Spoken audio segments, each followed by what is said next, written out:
Hi, welcome to the Three English Experts. I'm Dave. I'm Rebecca. And I'm Birgit. And welcome to this episode. Three English Experts is your English podcast to help you speak better English and create a positive and happy mindset for your English learning journey.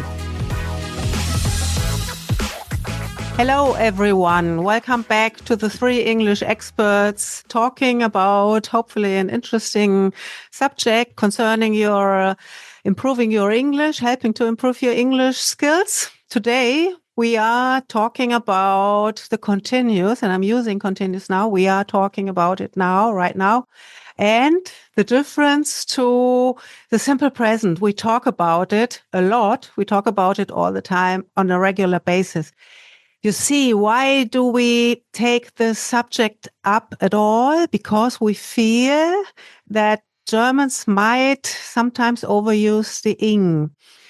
And I can tell you, I think I've discovered that it might be because there's a lot of continuous ing happening when people talk in English. But that's not only referring to the grammar point. They are doing something right now in that very moment, the progressive grammar.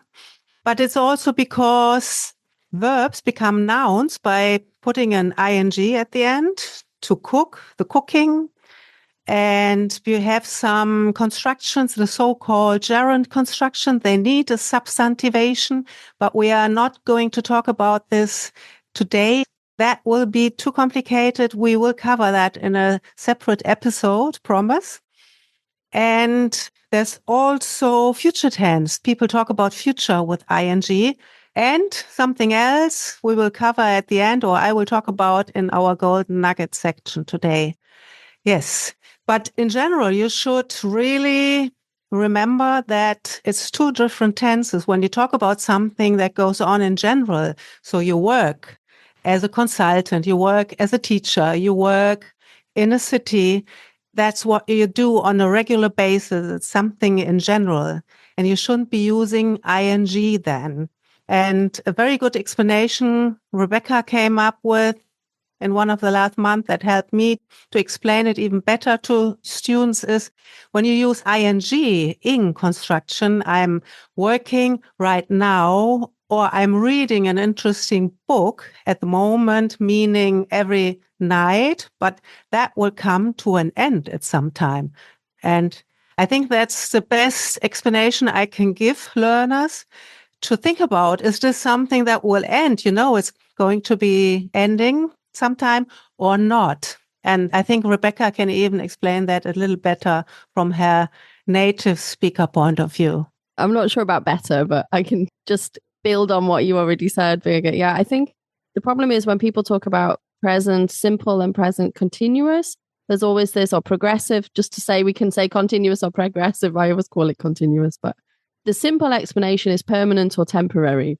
Present simple is something permanent, and I work as a consultant, and temporary is I'm living, it's temporary, which doesn't really always fit, because if I say, well, is it permanent? They go, well, I'm not doing it for the rest of my life. And I think, well, no, of course not. I live in Frankfurt, but it doesn't mean I can't change. I can't move. I can't see the end. And I would say, well, can you see the end at the moment? Can you see an end? No. But if you know, so you say, I work for this company. But if you know you're leaving that company next year, you say, well, I'm working there until December and then it's changing. So can I see the end? If I can't see the end, then I would use present simple. If I can see the end, I'm reading a good book at the moment, but the book will finish. I'm studying. Maybe you're studying for the next 5 years at university. Even if it's 5 years away, you can still see the end. There is an end. That I think is sometimes helpful to decide, do I need the ing or the simple? Dave? Yeah, I think that's right. And I also, obviously, signal words I think are quite important at this stage for learners to try to remember which is which. You have your signal words for the present simple, which is things that happen regularly, often. As you said, the more permanent things, the facts. Facts are also more permanent than they are temporary, of course. So as I said, every, how often, regular things. What else do we have for the more present simple forms? Can you think of any more? Usually, Yeah. And then on the other side, you have the temporary. So at the moment, if you say listen or look, that's right now, currently, presently, and also sometimes with this. If you say this week, this month, this year, or even today, that's also a temporary thing because it will end at some stage. Exactly. You can see the end, like we said. Right. You can see the end of this week, hopefully. Yeah, yes. Absolutely. Normally, yes. And I think, Birgit, you're absolutely right. Germans, in my experience as well, learners, they tend to overuse the ing. I'm also convinced they just like it because they don't have ing. Yeah. Well, we could use the progressive. Ich bin am Arbeiten. Ich bin am Arbeiten. Yeah, but does anybody use it? Yeah, we don't use it. Yeah, they like it. I agree, they like it. But how does it sound in your ears? Is it troubling in ways of how to understand? I mean, you might by now know people get it wrong. As a teacher, obviously it's difficult because you always listen as a teacher. You've always got your grammar ears open. Yeah. I'll give you an example where it was kind of funny, where me and my husband were at some party with some Germans and I knew these people and he didn't know them, sort of thing. And one of the guys turned around to my husband and went, "What are you doing here?" Okay. Which he meant, was machst du hier in Deutschland eigentlich? Like, was machst du beruflich? He wanted to know, what do you do here? Where do you work? But what are you doing here is like, was zum Teufel machst du denn hier? You're not welcome here. You haven't been What the hell are you doing here? You know? And of course, he knows German as well. And he laughed. He sort of went, "I think you want to know what my job is." Yeah. But again, you see, in that situation, could be misleading. Could be misleading. And if someone didn't understand, they were like, "Wow, that's pretty rude." It's a really fine line, but can actually cause kind of, "What are you doing here? What are you doing here?" means, "What are you doing here? Why? Why are you here?" Yeah, tricky, Birgit. Yeah. And I just want to focus again on the many uses of ing in English language. Of course, we can talk about something is going on at the moment and something was going on in the past tense. So there it's happening again and will be going on maybe at a certain point in the future. But that brings us to another future tense, which is the present continuous, we can actually use as a future tense. And that's news for many learners because they can't remember that from school very well. And Dave is going to talk about this now. Basically, if you're wanting to talk about your arrangements or your appointments for the future, we often use the present progressive or continuous with the future time. So, for example, I'm meeting somebody next week on Friday, or maybe we can say I'm traveling home next week as well. There's all these different situations when you can use appointments or arrangements, something that's in your schedule. There are the other situations where we also use a present simple for the future. For example, if it works from a program or a timetable.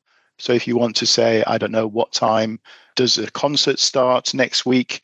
It's actually working from a program or a timetable, so we use the present simple and not the future form, which is, or the will form as people.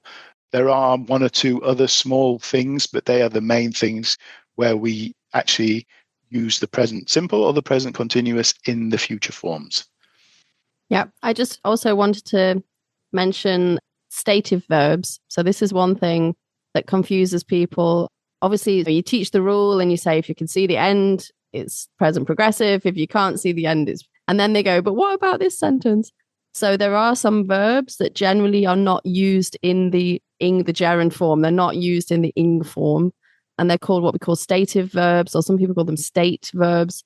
For example, things like feelings or knowledge. You say, for example, what do you want to eat right now? I want to eat a pizza right now. You don't say I'm wanting, even though it's a temporary feeling or maybe it's a permanent feeling, I don't know, but it's a temporary feeling and it's right now, it's happening now. What do you want? I want a pizza. You don't say I'm wanting. Oh, I know that, not I'm knowing that, even though it's just happening now. Or I don't understand, not I'm not understanding, because that doesn't work, because understand is the knowledge thing. So it comes into these stative verbs. Maybe we can put a list in the show notes of the typical stative verbs. In the past, things like love and hate, you wouldn't put in the ing form. You would just say, I love this. But McDonald's screwed that up and they said, I'm loving it. And now that's come into popular culture that everybody say, I'm loving this new show on Netflix. Instead of normally I love this new show, but I'm hating the new character on this show. So you can actually put those in ing now, but that's a relatively new thing. Thank you, McDonald's. Yes. Yeah, I have the feeling that sometimes you do hear, maybe that's because of everything happening in music and culture, you do hear maybe even static verbs sometimes would it sound like a mistake? Because our listeners or Germans think about mistake. I don't know. Like you say, popular culture always plays around with language. And so they change things. And sometimes things get taken on then into popular culture. But yeah, when you said, how does it sound? I think when I hear those, wrong. It just sounds wrong. And I just immediately think, okay, this is non-native speaker who's talking to me when they do that. So, and they like McDonald's, possibly. Maybe. Who doesn't? I think also what's surprising is high level. I have high level people who are really good and their grammar is actually really good, but they still forget and they slip up and they still use, well, I'm working here and I'm living in this part of the city. No, I work. They still kind of slip off back into the ing form, which is quite interesting. I don't know why. Again, it's a phenomena, but it happens. Yeah, and that's exactly why we decided to make this an episode, because it happens so often. It is happening so often. It happens so often. This is both possible, but I will talk about this why in a minute in the Golden Nugget. The Golden Nugget. So the Golden Nugget today is talking about another feature, which is kind of exception, because as I said just a second before, they are using it all the time. They use it all the time would be the grammatical explanation. We said all the time in general, they use it all the time. But if somebody does something and you are annoyed about it and you want to emphasize it, you will, or natives will use the continuous here. So I very often give the example about the children, because it does annoy me, yes, in general. The children are always leaving their jackets on the floor. They are not putting them away.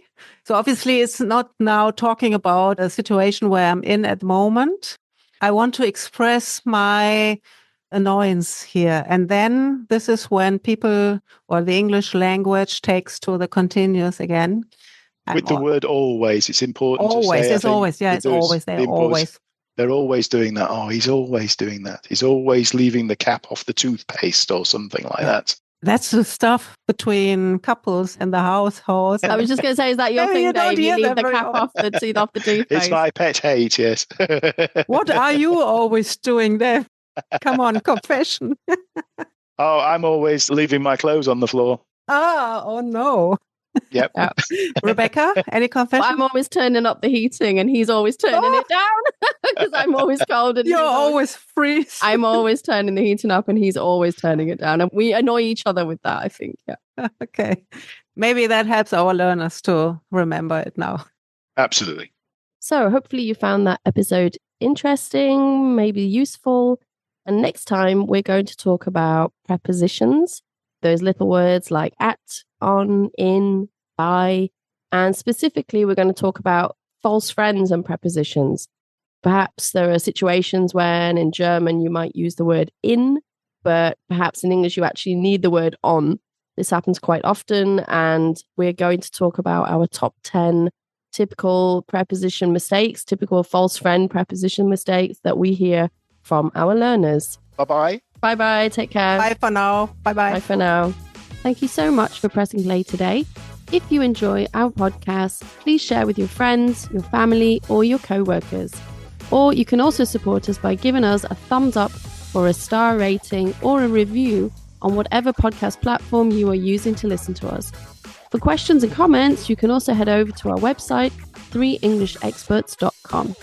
Thank you so much for listening. We really appreciate your support.